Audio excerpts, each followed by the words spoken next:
Today we're going to try to adjust valves on CRF 450X. Valve clearances.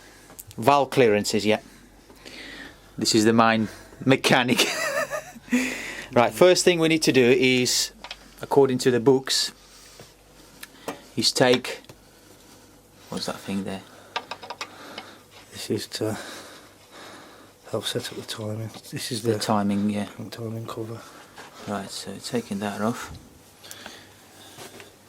We're looking for some marks there. We're looking at this arrow here. See? Okay. Here on the casing there is a small arrow. Mm-hmm. We're going to line that arrow with a dot on the flywheel, on the gear there. Yeah, there should be a dot there somewhere inside there. Right, there it is. That dot there needs to align with this arrow, little arrow. Oh, where is it? There it is, with that little arrow there. Right, next job, we're going to remove the 10mm hex socket, remove the cam cover. The cam cover.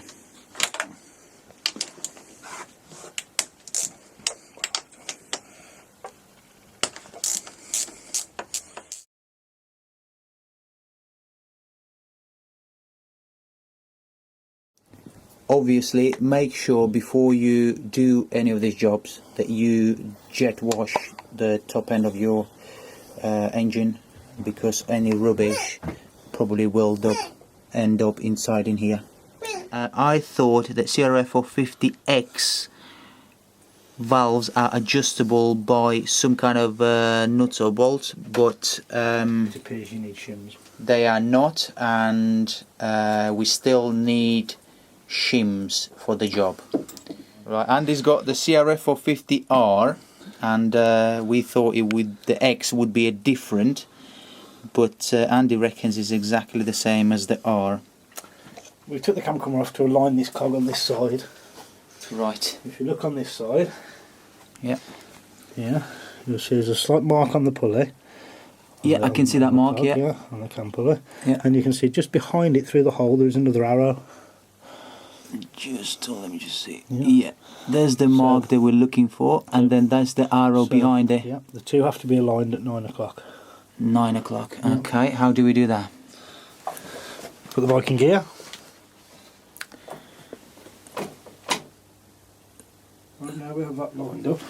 We check the other side, make sure the other side is lined up perfectly. By putting the second or third gear and ticking over the back wheel a little bit, we are looking to have that line there with that line on the back dead on level. You can see that dot inside on that sprocket, and you can see the little arrow on the right. Them two have to be aligned together, which they are, and obviously on this side, as we shown previously, them two are aligned together as well. Right, so this is job number 1. Before you do this job, we would strongly suggest to have the manual in front of you and follow it as much as you can, all the pictures there. Is there some things needed to be the other way around in here? Yes, this can be the wrong way around. It tells you that the cam lobes, which you see the pointy bit of these are the cam. Yes, yeah. This is the cam. The pointy bit is the lobe. Yeah, those lobes should be pointing slightly upwards. Slightly upwards. They're pointing downwards. Okay, so we need to do a half turn or something. Yes. So if you use the kick ever so slowly, use the kick ever so gently. Okay, I'm using this very gently down. Ooh. And as I'm kicking, as you can see, stop. Too much. Okay. So we've got obviously these things pointing upwards. And now Andy's trying to align them. 2 little arrows at the front, which we did already. Again. Right, we're looking here again, and I've got the dot with the arrow lining up nicely there. Right. So we're now going to release cam chain tension. Right, release cam chain tensioner. Yeah. Which is just that little bolt there. Okay. No, the little bolt is a cover. A cover. Okay. Flat screwdriver. First of all, crack the nuts and the tensioner. You meant to have a special tool for this. God, they're tight. There's a little tiny flat end. You wind it up Yeah. to take the tension off it. Right. And release it from its mounting bolt.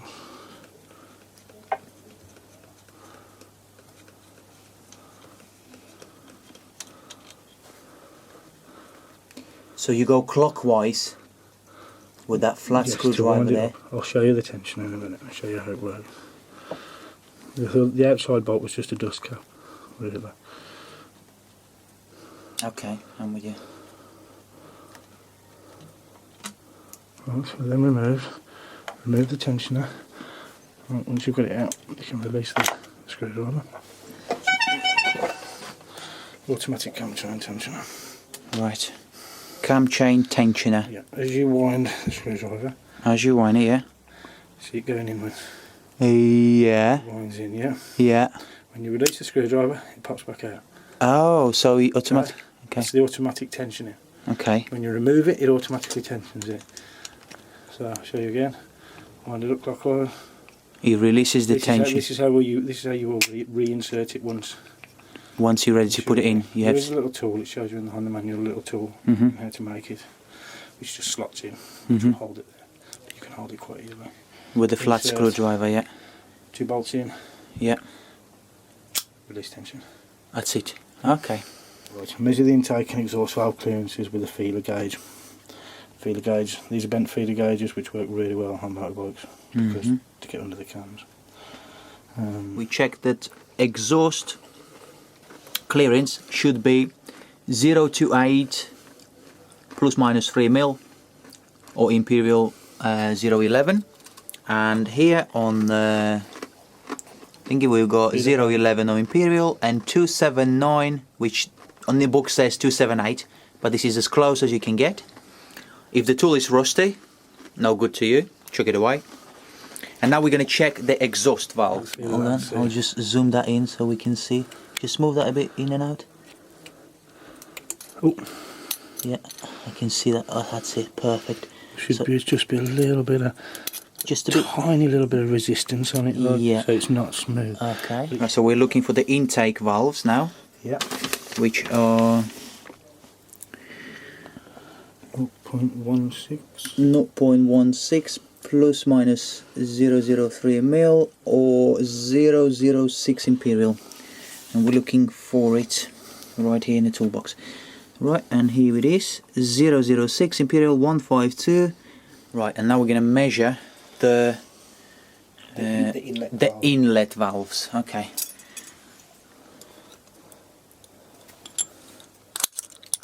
So in it goes, and we want to really find out that it's something wrong with them. But if not, then obviously there's some kind of different problem on the bike. That one will not go in. Okay. Yep. Right, so we got the left one would not go in. The right one, did the right one go in? The right one too. The right one. And the right one actually feels really good. Right one feels good. Yep. Goes in and out just like we tried previously the exhaust ones. But the left one, let's try again. Just won't go in. It's just not going to go in. The moral of the story with this bike at the moment, what we do is basically the bike would not start with the electric start, but it did start it with a kickstart. Somebody suggested it's a valve clearance problem, and that's what we do. So that's why I said hopefully it is something wrong with the valves, because in a way that will suggest the problem is the valves. Right, as you can see at the moment, Andy applied a little cable tie around the sprocket and the chain to hold them together. So later on, as the works progress on the engine, them two things not going to get separated, and they're going to still stay at the same place level. What he's going to do now next is he's going to put another cable tie through the existing cable tie and tie it to the cable or the frame or whatever you fancy there, just to hold them up.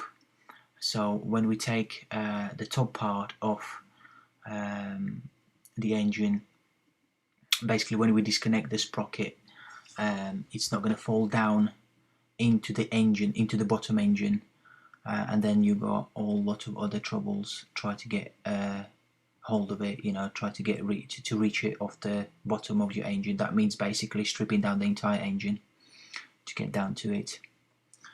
So yeah, bear this in mind and perhaps use it in your build.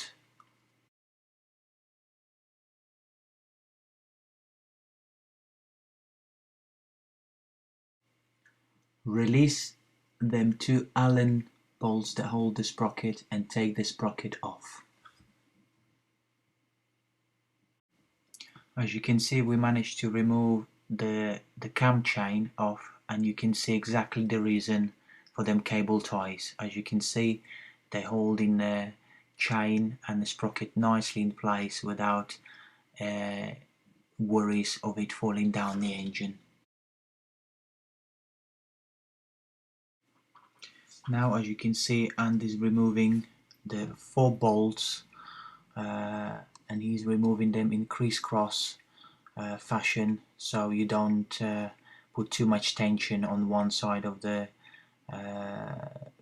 engine and the other. So he's taking a little bit on each corner and then eventually straight. Clear to get this out. Yeah. So I'll hold this. To finish this video for today, because we can't carry on any further, we got the right shim, which was perfect, we don't need to touch it. The left shim was too thick in our mind, so that's the one we need to change, but we can't do that until we get the right tools to measure the thicknesses. So therefore we ended up this video for today, and we'll carry on tomorrow once we've got all the right tools to measure it all up. With big thanks to the great mechanic and obviously the manual, without which I wouldn't suggest starting any work on your bike.